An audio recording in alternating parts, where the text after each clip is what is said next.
Muito bem, rapaziada, vamos seguir os nossos trabalhos nessa terça-feira falando sobre NFL e trazendo o resumo da semana 15, né? Estamos aí caminhando para o final da temporada regular, né? Já temos aí, né, algumas coisinhas já se resolvendo, né, na NFL. Times se garantindo nos playoffs, outros dando adeus, né, a qualquer chance de pós-temporada, né, Kansas City Chiefs? Enfim, as coisas estão aí se resolvendo, caminhando para o final. E aí, vamos aqui falar sobre essa última semana da NFL. Antes, só peço para que você deixe seu like no vídeo, se inscreva no canal, compartilhe o conteúdo. Não se esqueça de dar uma conferidinha lá nas promoções da Centauro, né? A Centauro tá com preços muito bons para esse final de ano, né? Promoçõezinhas em basicamente todo o seu estoque. E usando o cupom SWISH10, você consegue um desconto de mais 10% na sua compra. Então, o desconto que a Centauro te oferece pode ser potencializado se você usar o cupom SWISH10. Então aproveita, dá uma olhadinha lá no catálogo da Centauro, que é absurdamente extenso, e se lembre de usar o cupom SWISH10 para garantir esse descontinho extra. Fechou? Vamos lá, pessoal. Vamos começar com o primeiro jogo, né, da semana 15, o Thursday Night, entre Atlanta Falcons e Tampa Bay Buccaneers. O Falcons que, né, já não tinha chance de playoff, conseguiu buscar uma bela virada para cima de Tampa Bay, venceu por 29-28, uma atuação bem boa, tá? Uma atuação bem boa de Atlanta. O Kyle Pitts fez um dos seus melhores jogos da carreira, baita jogo do tight end, foram 11 recepções para 166 jardas e 3 touchdowns ao todo. Ele se tornou o primeiro tight end com 150 ou mais jardas recebidas e 3 touchdowns desde Shannon Sharpe em 1996. Shannon Sharpe é aquele Shannon Sharpe do Lakers in 5. Jogou bola, hein? Muita gente pode não saber, mas o Shannon Sharpe jogou pra caralho. Ele era bom demais. E o Kyle Pitts conseguiu, né, essa marca muito boa nesse jogo. Foi realmente um jogo muito bom do Kyle Pitts. É um jogo onde o Drake London, né, ficou fora por conta de lesão. Kyle Pitts veio, assumiu o papel de protagonista desse ataque e foi o grande nome dessa virada de Atlanta, que não muda nada em termos de campanha, né? Atlanta não vai pro playoff por conta dessa vitória, mas é sempre bom vencer, é sempre legal vencer e foi uma boa vitória de Atlanta contra um Tampa Bay que, cara, é muito louco pensar, né, cara, que há poucas semanas a gente tava falando de um Tampa Bay que tava ganhando de todo mundo, impecável em clutch time, um Baker Mayfield em discussões sérias de MVP, né? Há poucas semanas, esse era o panorama de Tampa Bay. Hoje, cara, já é outra coisa. É um time que perdeu 5 dos 6 jogos que disputou desde a semana de folga, que foi na semana 9. É um time que não tá mais no topo da NFC Sul, né? O Carolina Panthers assumiu o papel de líder, né? Assumiu o posto de líder. Um Tampa Bay que tem um Baker Mayfield jogando muito mal e nesse caso, nesse jogo contra a Atlanta, não tem a desculpinha de lesão não, viu? O ataque de Tampa Bay estava completo. Mike Evans e o Macmillan voltaram de lesão e mesmo assim o desempenho do Baker foi muito abaixo. Muito abaixo. Mais um jogo onde ele completou menos de 60% dos passes. Foi a 4ª vez que ele não completa pelo menos 60% dos passes nos últimos 5 jogos. Tá? E 2 dos últimos 3 passes que ele tentou nesse jogo contra a Atlanta resultaram em interceptação e um passe muito ruim ali que foi, né, foi atrás ali do Egbuka. Então, Baker tá mal, o time em si de Tampa Bay tá mal e, cara, o contraste do começo da temporada pra agora é muito grande, né? Eu que tava muito empolgado com esse time de Tampa, perdi totalmente a empolgação, mano. Sinceramente, não me empolgo mais com Tampa e existe um risco relevante deles perderem a divisão. Existe um risco muito grande disso acontecer. E eles enfrentam Carolina mais 2 vezes, né? Hoje Carolina é favorito contra a Tampa Bay, tá? Hoje é favorito. Pasmem. Essa é a realidade. Na sequência, a gente teve Filadélfia atropelando Las Vegas Raiders 31-0. Finalmente, né, o ataque de Filadélfia conseguiu se encontrar, né? Foi um ótimo jogo do ataque. O Jalen Hurts teve um jogo de 3 touchdowns.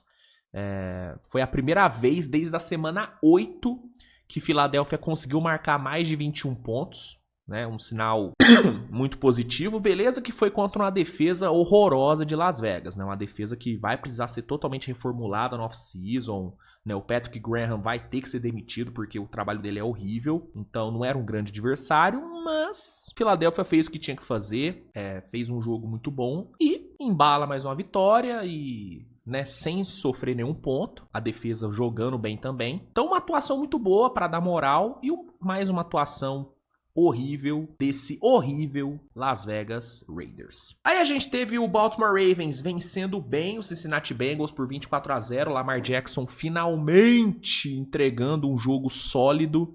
Né, o Lamar, que desde que voltou de lesão, não tinha conseguido um jogo sólido ainda, né, não tinha conseguido um jogo de pelo menos 60% de aproveitamento nos passes. Contra Cincinnati, ele conseguiu.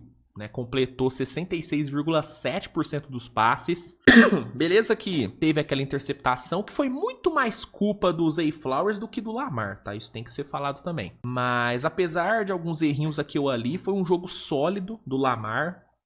Baltimore nem precisou muito dele, até porque do outro lado tinha um Cincinnati Bengals com a sua defesa peneira e com o Joe Burrow, né? Completamente desmotivado, completamente sem vontade de jogar. O Joe Burrow, ele tá... Cara, mentalmente, você vê que o Joe Burrow, ele chegou no limite, mano. Chegou no limite. E aí, meu amigo, é trabalho pra esse front office no off-season, mano. Quando o seu quarterback, que é um dos melhores quarterbacks da NFL, tá com esse nível de frustração do Joe Burrow, você precisa fazer ele ficar feliz. E aí o front office vai ter que se coçar. É melhorar a proteção dele, é melhorar a defesa, porque o Burrow chegou no limite dele, mano. Ele chegou no limite dele, e aí tem duas saídas. Ou você deixa ele feliz, ou você vai ver o seu quarterback pedindo troca. Tem esses dois cenários. Eu acho que Cincinnati não vai querer correr o risco de perder o Joe Burrow. Então, mudanças drásticas devem acontecer na off-season de Cincinnati, que tá fora da disputa por playoff, né? A derrota contra Baltimore tirou qualquer chance de playoff de Cincinnati e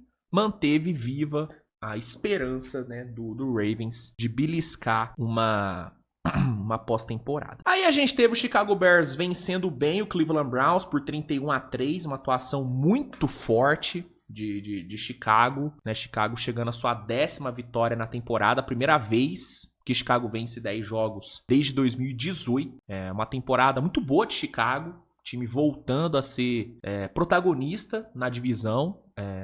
Tem chance de vencer a divisão, inclusive.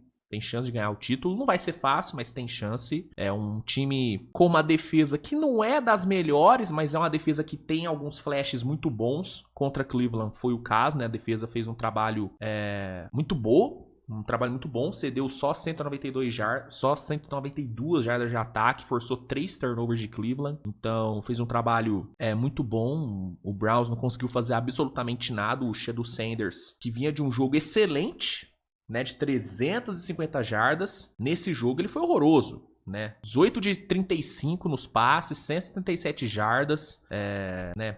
Caralhada de turnovers, né? Foram 3 interceptações, 5 sacks, né? O Shedeur Sanders não fez nada, muito por conta da defesa de Chicago, que é isso, é uma defesa que não é excelente na maioria dos jogos, mas também não é péssima na maioria dos jogos. É uma defesa média que tem seus momentos bons. Esse jogo foi um caso desses. E o ataque que vem sendo a grande força desse time de Chicago, né? Um Caleb Williams excelente no seu segundo ano, né? DeAndre Swift, Kyle Monangai ali, né, garantindo as jardas terrestres. É um time que tem ótimas opções no jogo aéreo. Tem um Ben Johnson que é excepcional treinando ataque. Inclusive Ben Johnson, candidato fortíssimo a técnico do ano. Então, é um time muito bom, cara. É um time muito bom. Se recuperou da derrota para Green Bay.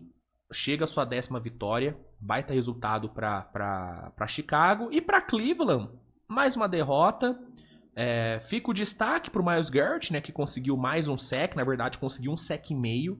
Myles Garrett está a um sack de igualar o recorde de mais sacks em uma só temporada. E considerando que Cleveland joga mais 3 jogos e considerando que o Myles Garrett não termina um jogo sem pelo menos um sack desde o dia 12 de outubro, ele deve não só igualar, mas deve quebrar esse recorde que é do TJ Watt, se não me engano. TJ Watt que tá com problema no pulmão, né, mano? Do nada. Tomara que tudo fique bem com ele. Mas o Garrett tem chance de quebrar esse recorde, vai quebrar, em meio a uma temporada completamente horripilante lá em Cleveland. Aí a gente teve um puta jogo entre Bills e Patriots. Duelo incrível pelo título da AFC Leste. Não é um duelo pelo título em si, mas é um duelo importante na disputa da divisão. Divisão essa que parecia que tava no papo pra New England, né? New England há algumas semanas vem sendo o melhor time da conferência e também o melhor time da NFL. Né? Tanto que no meu Power Ranking, em 2 semanas seguidas, New England ficou no primeiro lugar. Então New England vem de um momento incrível, com o Drake May jogando pra caralho. New England chegou a abrir 21 pontos de vantagem. 21. E tomou a virada. Tomou a virada. O Bills, na base de Josh Allen, na base de Dawson Knox, buscou a virada, buscou o resultado. Um jogo incrível de Buffalo. Uma resiliência absurda. Óbvio que também tem muito demérito de New England, que pipocou, a verdade é essa, pipocou, né? Você abre 21 pontos e tomar a virada, irmão, isso não existe, né? New England entrou no jogo contra Buffalo com uma das 10 melhores defesas em pontos sofridos, e mesmo assim tomou a virada, né? Não conseguiu fazer absolutamente nada. Foram 5 touchdowns seguidos de Buffalo. Foi uma puta pipocada. E aí, no fim, Buffalo conseguiu um baita resultado, 35-31. Segue mais vivo do que nunca na disputa pela divisão. E eu ainda coloco o Buffalo como grande favorito na AFC, tá? Com o Kansas City Chiefs fora, pra mim, Buffalo e Denver são os favoritos. Acho que New England tem chance também, mas o fator Josh Allen tem um peso muito grande, né, cara? O fator Josh Allen tem um peso muito grande. A gente viu isso ontem. A gente viu isso nessa semana, a gente viu isso contra Cincinnati na neve. O Josh Allen é absurdo, cara. E sem ter o seu nêmesis, né, no caminho, que é o Patrick Mahomes, eu acho que nesse ano Josh Allen vai pintar no Super Bowl, viu? Acho que quem pode travar ele é o Denver, pela defesa. Mas ele é um... Pô, Josh Allen é um colosso, irmão. Ele é fudido pra caralho e... Contra New England, ele mostrou de novo por que ele é fudido. Baita resultado, baita virada. E pra New England fica o aprendizado. Você tem que girar a faca, irmão. Abriu 21-0, você tem que continuar. Continuar pé embaixo. E um problema que New England tem é os wide receivers, né? A gente fala pouco sobre o problema no corpo de wide receivers de New England. É um corpo não tão robusto assim, né? Tem um ótimo quarterback, tem uma ótima linha ofensiva, tem um ótimo, né, running back no Trevon Henderson, que inclusive fez um jogo muito bom, de 2 touchdowns, 148 jardas, mas o corpo de recebedores de New England fica abaixo, né? Fica bem abaixo nesse jogo, acabou fazendo falta, né? Mas enfim, jogaço e Josh Allen é um monstro. Aí a gente teve, né, o fatídico jogo entre Chargers e Chiefs. Chiefs jogando a vida contra o Chargers, se perdesse, estava oficialmente eliminado dos playoffs, e foi o que aconteceu. Né, com uma derrota por 16-13, Kansas City Chiefs pela primeira vez desde 2014, tá fora da pós-temporada, tá fora do playoff. Kansas City, que na era Patrick Mahomes nunca ficou sem chegar pelo menos numa final de conferência, né? O Kansas City que na era Patrick Mahomes nunca havia perdido 3 jogos seguidos. Todos esses tabus foram quebrados nessa temporada. Por falar em quebrado, Patrick Mahomes, né? Pra coroar a temporada de merda de Kansas City, Mahomes sofreu uma lesão de caráter season ending. Mahomes tá fora da temporada e pode perder uma boa parte da temporada que vem. Cara, uma temporada horrível, mano. Assim, falando como torcedor, foi a temporada mais frustrante, né? Talvez frustrante não seja a palavra, porque a minha expectativa não era das melhores pra essa temporada. Mas foi uma temporada... Cara, uma temporada triste, mano. Foi triste ver Kansas City esse ano. Um time sem sangue, um time sem vontade, um time que em muitos momentos me pareceu sem vontade de ganhar, meio que barriga cheia, sabe? Um time incapaz de vencer jogos em clutch time, coisa que no ano passado aconteceu sempre. Nesse ano, Kansas City ganhou o quê? Um clutch time? Acho que foi um jogo que Kansas City ganhou em clutch, né? Uma temporada que se salvam pouquíssimos jogadores se salvam, né? A defesa no geral foi muito abaixo nesse ano. Spagnuolo fez um trabalho muito porco. Chris Jones teve talvez a sua pior temporada em anos, assim, talvez a pior temporada da carreira do Chris Jones, foi muito mal. E o ataque, cara, um ataque extremamente modorrento, um ataque extremamente previsível, né? Várias chamadas patéticas, assim, chamadas simples. Um ano também muito abaixo do Patrick Mahomes, né? Em profundidade ele deixou muito a desejar nesse ano. Então, foi uma temporada... Tudo foi ruim em Kansas City, cara. Nada se salva e muita coisa vai ter que mudar no off-season. E aí eu tô falando de mudança elenco, tô falando de mudança de comissão, né? E principalmente mudança de postura. Kansas City não pode jogar ano que vem com a mesma postura que jogou esse ano inteiro. Não pode, cara. Kansas City... o sentimento que eu fiquei foi de que Kansas City realmente jogou de barriga cheia, entendeu? Não jogou com fome, nenhum jogo. E o resultado tá aí.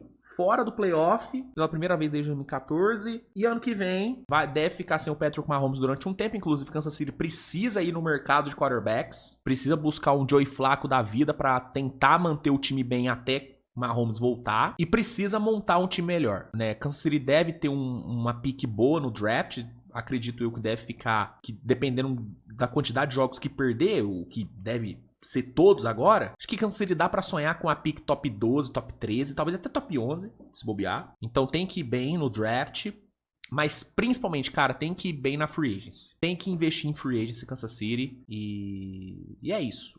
Né? É um time que tem espaço no cap pra gastar e tem que fazer boas escolhas. Tem que mudar. Pra mim, ó, investir em free agency, ir bem no draft e mudar a coordenação ofensiva, pra mim são 3 mudanças, são 3 obrigações de Kansas City na off-season. E demitiu o Spagnuolo. Eu não demitiria o Spagnuolo, acho que foi um ano ruim, mas ele tem crédito na praça, eu investiria mais um ano nele. E demitiu o Andy Reid. Acho um tremendo exagero demitir o Andy Reid. Não demitiria um cara que chegou no Super Bowl ano passado. Agora, Matt Nagy... um abraço, né, queridão? Não dá mais. E esse time precisa investir em free agents. Precisa trazer pelo menos um running back bom, de fato bom, né? Inclusive a Isaiah Pacheco parece que tá fora dos planos de Kansas City. Então tem que trazer um running back bom. Eu investiria em um tight end número 1. Luiz, e o Travis Kelce? Se ele não se aposentar, dá pra manter ele no time, mas não pra ser tight end número 1. Acho que essa temporada deixou claro que o Travis Kelce não é mais um tight end de calibre pra ser a primeira opção de um ataque de um time que tem aspirações de Super Bowl. Acho que pra ser tight end número 2, eu acho o Travis Kelce ótimo. Pra ser tight end número 1, eu acho que Kansas City tem que buscar alguém no mercado. Eu apostaria no Kyle Pitts, hein? Eu vou te falar, eu acho que Kyle Pitts dá pra render, dá pra fazer dar certo. Então, trazer um tight end número 1, trazer um running back número 1, se der, trazer mais um wide receiver pra complementar ali Xavier Worth e Rashee Rice. Alguém por slot, acho que cairia bem. Obviamente, linha ofensiva é sempre bom investir também, né? Proteger o Mahomes é sempre importante. E a defesa precisa também de um pouquinho mais, de uma injeção um pouquinho maior de talento também nessa defesa. Secundária, principalmente. Né? O Chris Jones teve um ano abaixo, mas eu ainda acho que ele pode render o que ele já rendeu outrora. Eu gosto do Karl Aftis, apesar da temporada abaixo. Agora, secundária, eu acho que caberia investir um pouquinho também em secundária. Enfim, mudanças têm que acontecer. E fato é que... eu não vou a dinastia não acabou, mas ela vai dar uma pausa.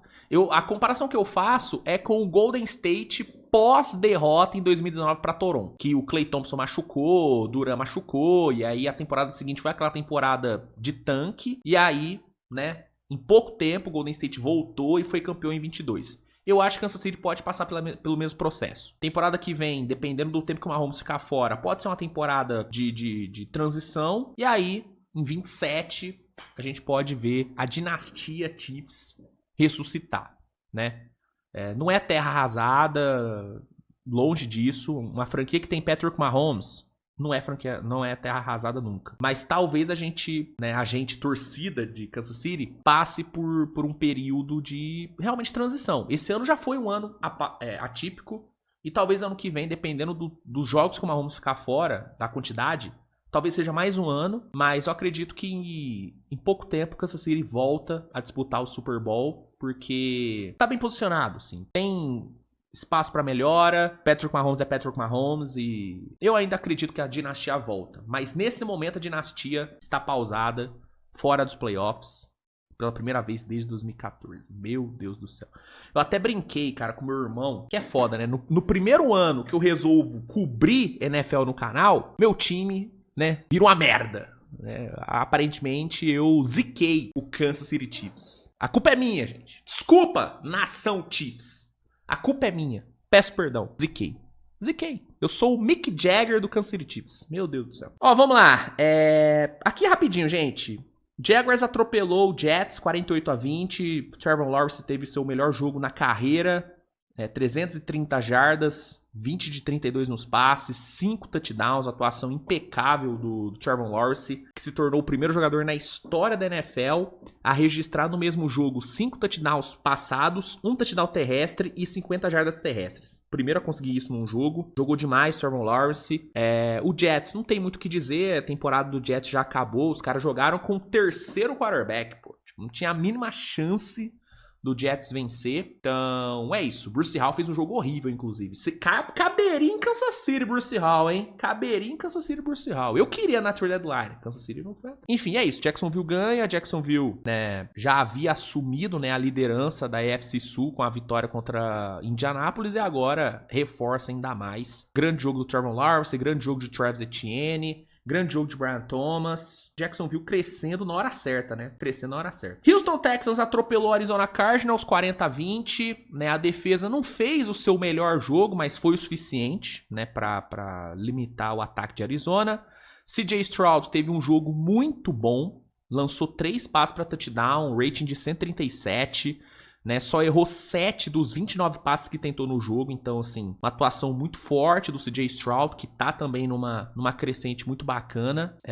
Houston se posicionando no topo da conferência. Hoje, Houston não deve nada para nenhum time da AFC. Essa é a grande verdade. E agora, eles têm um calendário bem acessível, né? Eles pegam agora o Raiders, né? Então, as 6 vitórias seguidas vão virar 7 e esse time vai chegar na ponta dos cascos na pós-temporada. Sobre a Arizona não tem muito o que dizer, para além do que eu já venho falando há um tempo. O time precisa de uma reformulação, tem que dar um jeito de se livrar do Kyler Murray, tem que mudar também a comissão técnica, Jonathan Gannon não dá mais.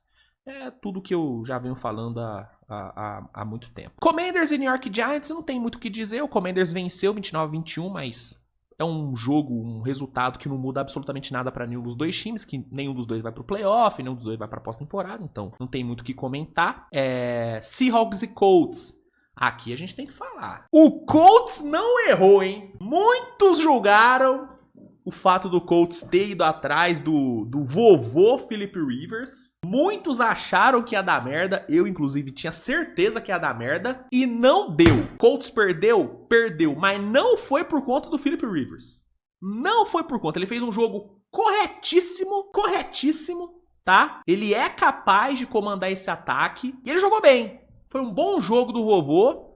O Seahawks saiu vencedor, né, 18-16, não foi um bom jogo do Seahawks, tá? Não foi um bom jogo do Seahawks, foi um jogo abaixo, mas o Sam Darnold fez o suficiente ali, o Jason Myers foi muito bem, né? Foi muito bem ali no field goal, né? Converteu todos os 6 field goals que ele tentou, incluindo, né, o chute de 56 jardas que deu a liderança pro Seahawks ali no fim do tempo regulamentar. Então, não foi um grande jogo de Seattle, mas foi o suficiente pra vencer. E Philip Rivers fez um bom jogo, hein? Vou te falar, eu embarquei na loucura do vovô Philip Rivers. Foda-se. Eu tô pela resenha. Irmão. Philip Rivers vai comandar Colts pro playoff. Anota o que eu tô dizendo. O foda é que o calendário vai ser foda, né? Caramba, eles pegam ainda São Francisco, Jacksonville e Houston. Mas o Philip Rivers vai conseguir. A magia do velho vai levar Indianápolis pra pós-temporada. Cravo. Aí a gente teve uma surpresa, né? Que foi o Saints batendo Carolina por 20-17. Carolina tinha tudo pra desgarrar na divisão. Acabou que foi derrotado pra New Orleans, que teve o Tyler Shough fazendo mais um jogo muito bom.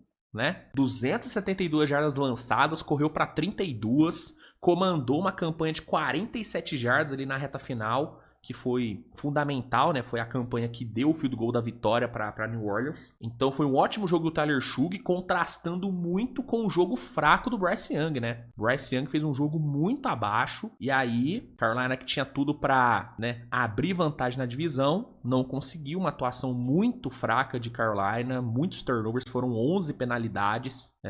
Carolina, inclusive, teve mais jardas de penalidade do que... Assim, não é que teve mais, mas teve tantas jardas de penalidade quanto jardas aéreas, basicamente, né? Então foi um jogo muito ruim de Carolina, perderam uma oportunidade boa de desgarrar. New Orleans não teve nada a ver com isso, foi lá, venceu o Tyler Shough, se provando um quarterback competente. E pode ser que ele se mantenha como titular para o ano que vem. Eu, inclusive, acho que é o mais correto a ser feito. Ele mereceu esse voto de confiança, né? Bom final de temporada de Tyler Shough, hein? Aí a gente teve Denver vencendo o Green Bay por 34-26, né? Mais uma vitóriazaça desse ótimo time de Denver. E aí temos que elogiar Bo Nix, hein? Né? Óbvio que a defesa de Denver, ela é sempre maravilhosa, mas nesse jogo o ataque de Denver, cara, foi fundamental, assim, né? O Bo Nix teve um dos seus melhores jogos da temporada, 302 jardas lançadas, 4 touchdowns, usando muito bem a sua mobilidade para ganhar tempo, para esticar jogadas, né, lidando bem com a pressão da defesa de Green Bay. Então, cara, jogaço do Bo Nix, Denver chegando aí nos playoffs com tudo para causar estrago, né? Com tudo para causar estrago. Foram mais de 400 jardas de ataque contra a ótima defesa de Green Bay, cara. Foi um resultado realmente muito forte, muito grande. E Green Bay, né, cara, não foi um jogo ruim de Green Bay, mas foi um jogo que deixou sequelas, né, cara. Christian Watson saiu machucado, lesão no ombro, e, né, Micah Parsons sofreu uma LCA, segundo Ian Poport, deve ficar fora da temporada. E ainda teve o Zach Tom saindo com a lesão no joelho. Então é perda na defesa, é perda no ataque, é perda na linha ofensiva. Tipo, situação aí de Green Bay complicada depois desse jogo. Jordan Love também fez um jogo muito ruim, né? Não machucou pelo menos, mas fez um jogo muito ruim. Então, jogo difícil pra Green Bay, que chegou a liderar por 23-14, né? E aí, no segundo tempo, o time sucumbiu à pressão da defesa de Denver. O Jordan Love mesmo, ele foi pro intervalo com 276 jardas. Não, ele foi pro intervalo com 215 e terminou o jogo com 276. Ou seja, o segundo tempo do Jordan Love foi horroroso. Então foi um jogo bem ruim de Green Bay no sentido de resultado. O jogo em si não foi ruim, mas o resultado foi ruim. E, obviamente, as lesões de Micah Parsons e Christian Watson tornaram o domingo de Green Bay horroroso. Aí a gente teve São Francisco vencendo o Titans 37-24. Beleza, não tem muito o que comentar. Brock Purdy fez um dos seus melhores jogos na temporada. Acho que dá pra dizer até que foi o melhor jogo dele. 3 touchdowns, 295 jardas lançadas. Assumiu ali o protagonismo do ataque. Jogo muito bom do Brock Purdy. Aí a gente teve o Rams vencendo o Detroit Lions 41-34. Tiroteio, né? No fim, o Rams mostrou, né, que tem cacife pra ir pra trocação com o melhor ataque da NFL, que é o ataque do Lions. O Rams foi pra cima. Puka Nacua teve um jogo absurdo que o Puka Nacua fez, 181 jardas.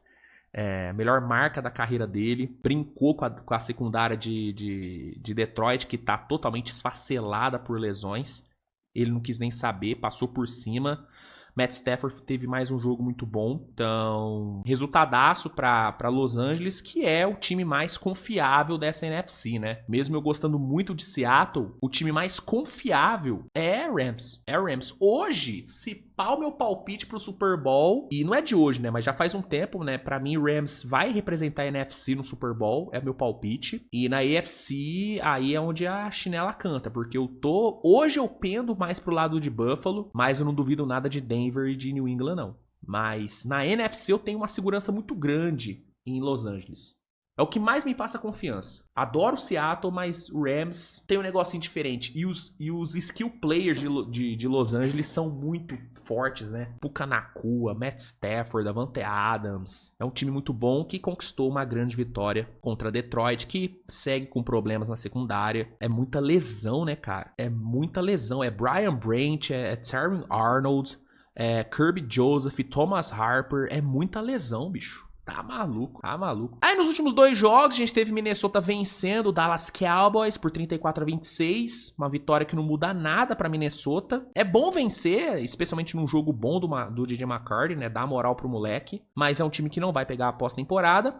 Mas pra Dallas é um resultado que interfere diretamente, porque tira a chance de Dallas de ir pro playoff. Tipo, matematicamente Dallas ainda tem chance, mas não vai, né? Não vai pro playoff. Se quisesse ir pro playoff, tinha que ter vencido. Não conseguiu vencer, a defesa fez um trabalho muito ruim, o ataque engasgou, né? Nem o Brandon Aubrey foi bem, né? Brandon Aubrey errando 2 field goals, né? Desperdiçando 2 tentativas de mais de 50 jardas, o que não é normal pra ele. Então, foi um jogo fraco de Dallas. Só 2 de 5 na red zone e só 2 de 12 em terceiras descidas. Foi um jogo muito fraco do ataque. E quando o ataque de Dallas não vai bem, dificilmente o time vai vencer, porque a defesa, apesar de ter melhorado, né, com as chegadas na trade deadline, ainda é uma defesa muito mediana que contra, né, DJ McCarthy e companhia não fez um bom trabalho. Minnesota venceu 34-26, DJ McCarthy terminou o jogo com 250 jardas lançadas, 2 touchdowns e só uma interceptação. E no último jogo da semana, a gente teve Miami Dolphins e Pittsburgh Steelers no Monday Night. Pittsburgh sem J.J. Watt, né, que tá com problema no pulmão, mas mesmo sem T.J. Watt, Pittsburgh conseguiu vencer, a defesa fez um bom trabalho contra Miami, limitou Miami a só 15 pontos, e o ataque, comandado por Aaron Rodgers, produziu o suficiente, 28-15 foi o placar final. Steelers se mantém na liderança da divisão, né, AFC North aí na mão de Pittsburgh por mais uma semana, e Miami sofre uma derrota, Miami que vinha de um momento bom, né? 4 vitórias seguidas, mas contra Pittsburgh não conseguiu fazer muita coisa, né? Um jogo onde o Tua Tagovailoa teve, né, a responsabilidade de aparecer, não apareceu, não conseguiu. E é isso. Derrota para Miami e boa vitória de Pittsburgh. Grande atuação de Aaron Rodgers, que voltou, né? Depois de péssimos anos em Nova York e um último ano bem desgastante em Green Bay, o homem voltou. O homem voltou, temporada muito boa de Aaron Rodgers, que mesmo lidando com lesões durante o ano, manteve uma consistência muito... É isso, gente. Sobre a semana 15, é isso. O que você achou da semana 15? Quais resultados te surpreenderam? O que você espera dessa reta final de regular? Manda aí nos comentários. Se gostou, deixa o like, se inscreve no canal, compartilha o conteúdo. E é isso, minha gente. A gente se vê mais tarde com mais vídeo. Grande abraço, beijo e tchau.